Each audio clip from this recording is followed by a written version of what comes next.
Okay, well, thank you. I'm also not as old as I look, or I'm maybe older than I look, I don't know. Well, I think you all deserve a gold star for showing up at the last session of what has been an incredibly long day after what probably was a very long travel day yesterday, and you all look pretty good. So I'm gonna try to keep this entertaining and keep it moving, and Sarah's got some cool stuff to share as well about the employee side of the labor equation. And then my hope is that I'll come up a little short on time and that we can actually open it up and have a conversation, because this particular project that I'm talking about, we've been working on it for about 4 years now, and as you can imagine, trying to distill 4 years worth of data down into a 30-minute presentation means a lot of stuff gets left on the cutting room floor. So I'm happy to go wherever your interest takes you. If you have a question and I didn't reference it, please ask. If there's something that I can say about it, I'm happy to. I'm opinionated on all things. You know, I think we're doing this, and I agreed to come and talk about this because I really think that figuring out the solutions, and there's more than one to this farm labor puzzle, is a really critical component in scaling up our farms, especially our small and medium-sized farms.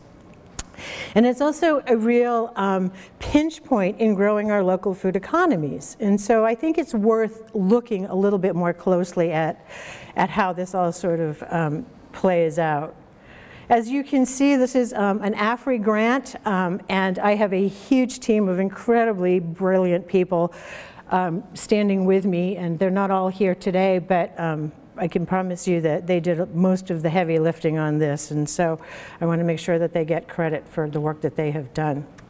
All right, so why is farm labor such a big issue? Well, no surprise, it is a significant expense. Are there any farmers in the room? Yeah, so you know labor is huge, right, on your budgets. And so obviously it matters how you spend it. You want to spend it wisely. You don't want to be throwing money away. And when you're looking at small and medium-sized farms, you're also very often looking at very tight profit margins, which means that you can't really afford to waste money on labor that isn't actually getting your goals met and getting you where you want to be.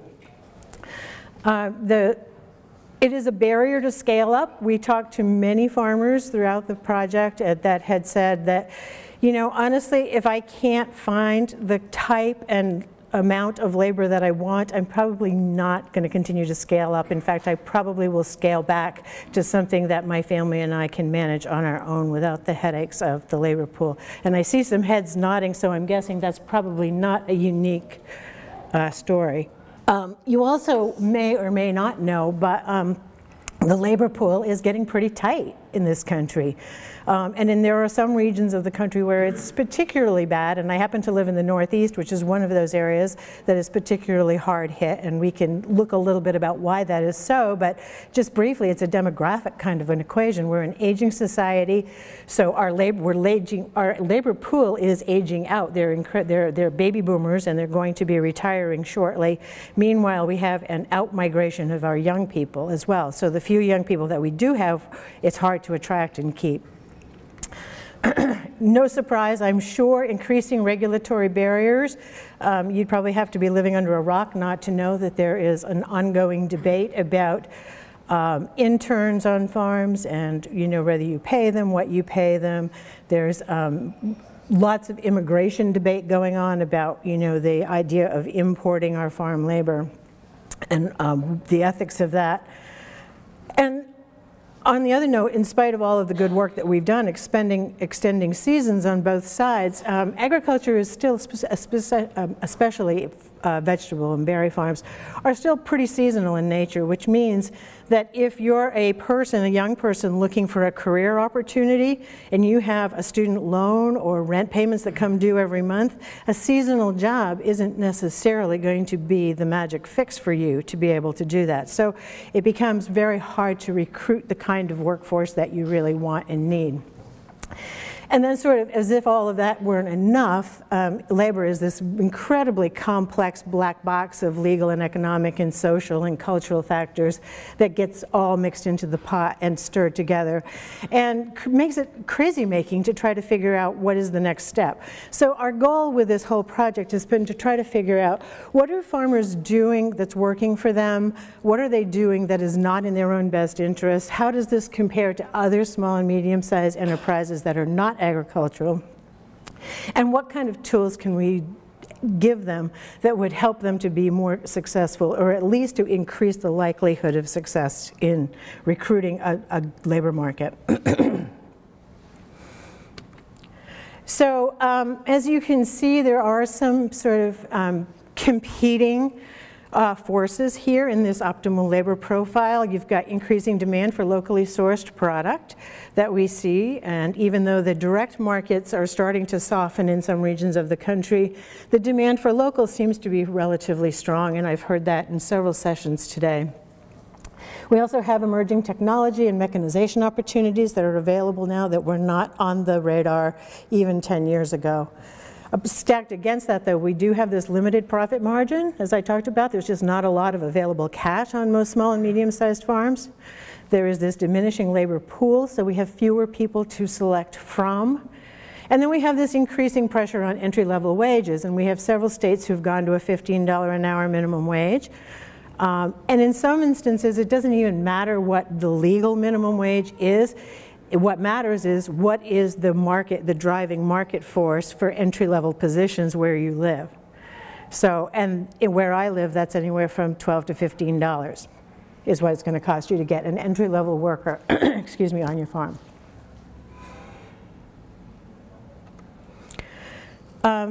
Who's our timekeeper? Where'd our moderator go? Okay, just I don't know, but just wave. so, okay, I don't expect that you can probably read this. Okay, you can, Sarah, when you're ready to talk, we'll tag team. Okay. This is the result of many interviews and focus groups that we've done with farmers and those who provide services to farmers and work closely with farmers on labor issues. And basically what we were doing is we were looking for common themes that would help us get a handle on where farmers were being successful in their labor relations and where problems were arising on a fairly regular basis.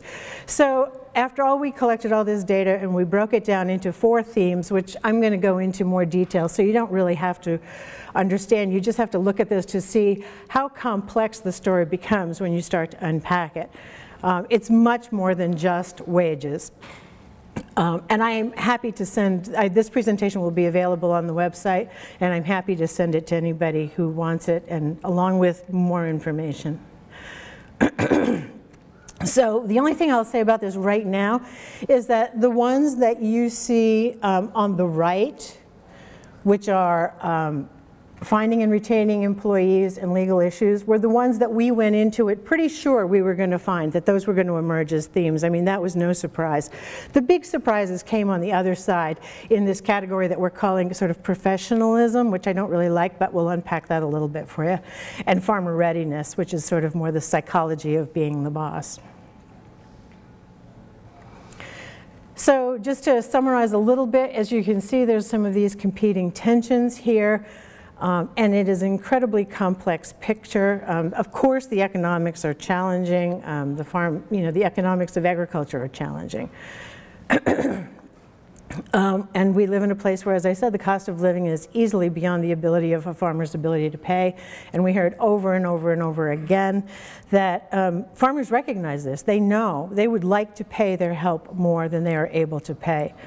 You know, they understand the prevailing wage is not close to what they can pay, and they feel badly about that, but they're like, the numbers are what they are. This is what I can afford to pay.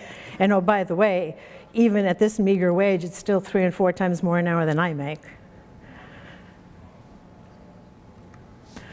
Another issue that the data has shown us is that farmers in their early stages of scaling up do not always have a clear sense of how to effectively mix and match different employee options that are out there. And in agriculture, as in most kinds of family-owned, small-scale businesses, you have a variety of things that range full-time, part-time, seasonal, year-round. You also have volunteers and interns. You have contract workers. You have visiting guest workers or H-2A workers. You have family. So there's a lot of different issues, and each of those comes with a slightly different motivational quotient and a slightly different sort of lever to motivate them to work. So it becomes a real dance to try to figure this out, and what we discovered is that most farmers land on one of these boxes, one of these cells, and they pretty much stay there without really exploring the full extent to how they might expand and do this a little bit more creatively. So this, again, you don't have to read the type in it. I can talk you through what you need to know. But this pie chart is a summary of the types of jobs and the types of tasks that it requires to be an effective manager on a farm. And on the left-hand side of the screen, what you see is, according to the Harvard Business Review's annual survey of small and medium-sized enterprises, you'll see what the ideal situation is, where a manager ideally would spend their time. And you can think of it in terms of a year or an hour, or what percentage of your time and how would it be broken out.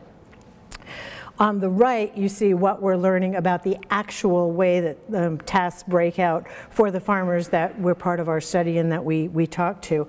So you see a couple of things that will jump out at you. So basically what happens is, what we heard and that the data is starting to show is that farmers are not finding the time they need to do the upfront planning and research, which is the orange and purple that you see sort of around the, the 1 and 2 o'clock solutions that are very, very large in the ideal scenario and very small in the actual farm scenario. And again, I see all the farmers are like, yeah, that's true. We could do better at this, I know. You also see that orientation and training is a little bit different, but where you really begin to see some differences, well, let me just back up a little bit and give you some of the numbers. The ideal scenario identifies 35% of your manager time, the time that you spent managing your labor, 35% of that would be spent on upfront tasks of planning and research, where in actual fact it's more like 10% that actually gets spent there. So that's a sacrifice. The cost of that shows up in time spent on day-to-day supervision, because you didn't have an adequate time to select the best employees, that you didn't get them off to the best start, that you didn't have an adequate pool to start with. Basically what it does is it erodes time over, from a day-to-day perspective. So it sort of eats away at you and makes you a little less efficient as you go. The cost of, also record keeping and legal issues you see, that it really should be a lot less, but what happens is again, if you're not adequately prepared, if you make a bad employee decision, if you don't have an adequate pool and you say, okay, we'll take, it's getting late in the season, I'm going to take anybody with a pulse that shows up, you're basically buying a problem. And the problem is going to manifest over time with more and more types of supervisory things that are going to pull you away from what's really important. We heard again, and the last piece that you see that is really kind of startling is the dark blue and near the top, and that's the conflict and ending employment amount of time. And this is the cost of having a bad employee, again, making a bad choice. And ideally, it would be about 2% of your time. In point of fact, it ends up being a lot more than that, because as you all know, anybody who's had a bad employee situation, they can take up an awful lot of time. And it is one of those, experiences that takes a real toll on farmers. And these don't have to be tragic or traumatic. I mean, these can be, just a confrontational employee who wants to question and argue about every single thing and doesn't want to take orders or can't retain information. And then it can range up to some really bad experiences that we heard, like employee theft or having employees just disappear in the middle of the season. And then, you know, some of them are just annoying, and we heard a little bit from our moderator, like cell phone use. You know, I mean, that's the one, if you take one take home away, if you're a farmer, go home and come up with a cell phone policy for your farm. You need one, actually. And I will say there is no right or wrong. Half the farmers said, we love having cell phones on the farm. It makes our life so much easier. The other half said, I would like to throw them in the chipper shredder. So there's not really a right or wrong. It's just a matter of having the best policy that for your farm. So going back to these major themes that I talked about earlier, I just want to talk a little bit more depth about each of them. And so we'll go through them. And I will. So under farmer readiness, it's really important that as somebody who's taking on the manager's role, farmer readiness speaks to the mindset of transitioning from the person who does everything on the farm to the person that oversees the people who are doing the work of the farm. And that is a huge psychological transition, and quite frankly, it's where we saw most of the problems begin to emerge, is that especially for farmers, and I say this lovingly because I'm a total control freak, for farmers who have a really hard time letting go of the details, it becomes very hard to transition into an effective boss. When you bring workers onto the farm, it is often the very first time that you realize just how unsystematic and off the cuff your management style is. Because you know, I mean, you know that farm in and out, you know it. And you just know in the back of your head that there's 50 things to do, and you have a contingency plan for every one of those 50 things. Your employee doesn't have that. They don't know that unless it's written down and codified somehow so that they can see that. Safety procedures is another place where we saw farmers really, they knew that it was important. You know farms are dangerous. I don't have to tell you that farms are really dangerous places, but having safety protocols in place and making sure that you cover that in training and orientation, and making sure that you oversee how people are managing things, and making sure that your employees have one another's back and that they know what to do in an emergency, because it might be you that's the emergency. So, you know, can you make payroll? It's a very simple cash flow statement, and hopefully everybody's got one, but sometimes, you know, we would hear from, especially employees, that the rumor would be out that the farmer might not be able to make payroll next week. And nothing is less motivating to an employee than thinking that all of this might be for naught. So, you know, whether or not it's true, just have a cash flow plan. Know that, you know, at the end of June, you're going to have a little bit of a crunch and you need to get a line of credit lined up so that you can actually continue to make payroll. So having things like job descriptions, we've discovered, is a problem. A lot of farmers don't have detailed job descriptions. And so they're sort of verbalizing to each employee a slightly different, nuanced set of instructions, which is hard when the employees sit around the break table and start comparing, and they realize, well, I never got told that. Well, what do you mean you're doing that and I'm supposed to do that, and how would I know? So it's a problem not having that. Uniform application, so that when you're taking data in and you're going to have that pool of people to select from, you know that you're comparing apples and apples. You're collecting the same kind of data for each person. So we know that those are lacking. Training protocols are really important for two reasons. One is that it streamlines the process in onboarding new employees. And the second, and probably even more important, and the one that you might not be thinking about, is that for all of you that have employees, every single season you start with a new slate of workers, and you have to plow the same ground all over again, right? You have to retrain everybody. So if you have a set of protocols in place, if you have a set of guidelines in place that you can fall back on, you will save yourself time in the long run by being able to go back and and basically, it's like hitting the record, you know, the play button on the VCR. Because you've got the materials in place, so you don't have to rebuild it every single year.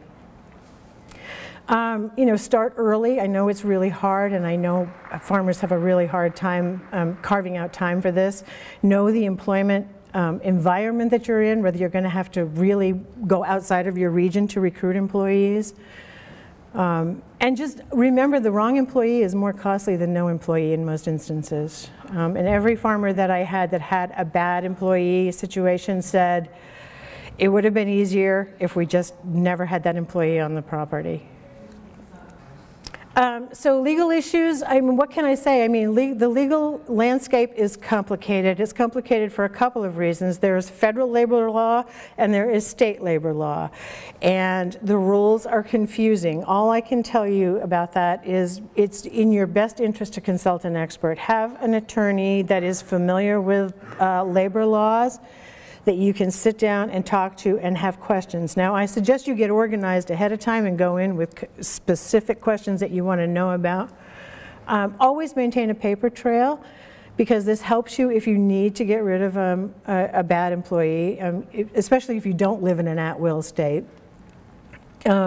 Compliance is important. The fines for non-compliance are steep and can put a farm under. And it's really important in these days of diversified farms and people creating new profit centers on their farms and mixing ag tourism and mixing value-added food production. Make sure you keep a separation between your profit centers, because it gets very murky when you have employees moving from the field to the farm store doing things. You are basically treading some very uncomfortable labor law ground in terms of one is an ag employee, the other is not.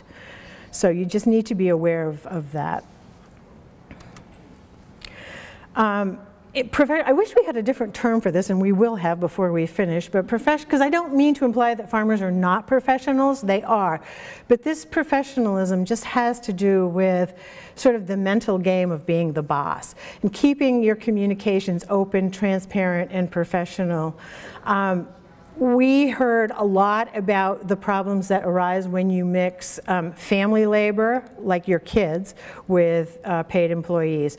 And a lot of it came down to just, the employees just wanted to know, how come this member of the crew leaves at 3 o'clock to go play softball every afternoon? What's up with that?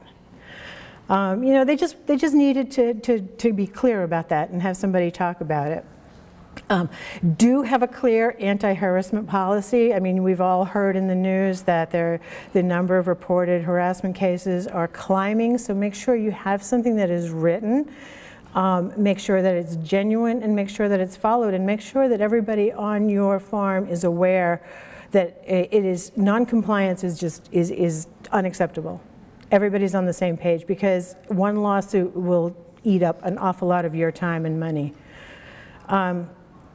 Be aware that different types of employees have different motivations. An intern has a very different motivation on your farm than, say, an H-2A worker or a contract laborer. They come for different reasons, okay? An intern comes because they want to learn. They want to be like you, or they want to learn to be a farmer, or they want to have an experience. There's an educational component that's almost required, embedded in that. Whereas an H-2A worker is like, I'm here to work. You know, I want a detailed job. I want to know what my job is, and I will work as many hours as you will let me, and my goal is to get money to send home.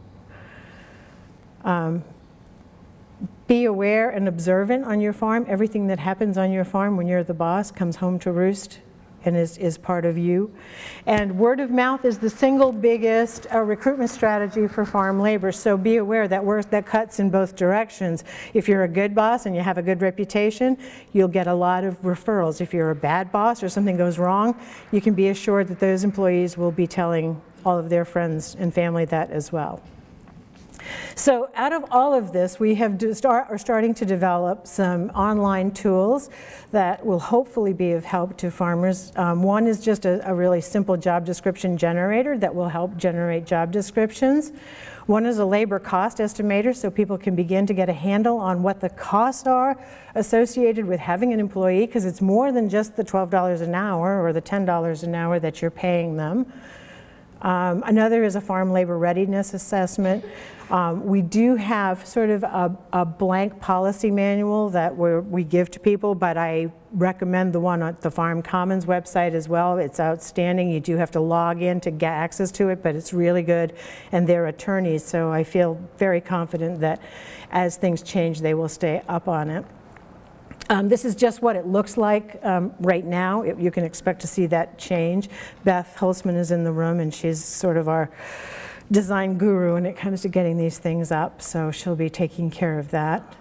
And sort of what's next? What have we learned out of all this? Well, we've learned that there is a real close relationship between mechanization decisions and labor decisions. And if we haven't got enough labor to fill the future needs on the farm, then we better be looking at what's available from technology and mechanization and whether that can actually begin to fill the gap. So we're going to be looking a little bit more at that.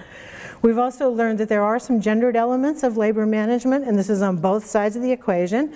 Women have different values when it comes to supervising employees, and women as employees have different values around the job. So we'll be unpacking that a little bit more. We still need better numbers, better spreadsheets. We really need to know sort of what is the cost of these different types of labor profiles that we're talking about, and these different, how do you mix and match them best given the kind of farm that you are and your goals. And we'll also be taking a look, I hope, at revisiting some labor co-op models. So if you're interested in the subject of labor, of course I'm going to ask you to get involved and to help.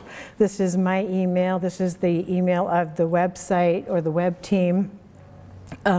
We have a survey out, which I did not put the link on because I figured y'all don't have, it's easier if I just send it to you. So if you'd be willing, if you are a farmer and you would be willing to take our survey and help us out and be part of our team, I would be very happy to send it to you and send the link directly to you. And that is that. We're going to hold questions until the end.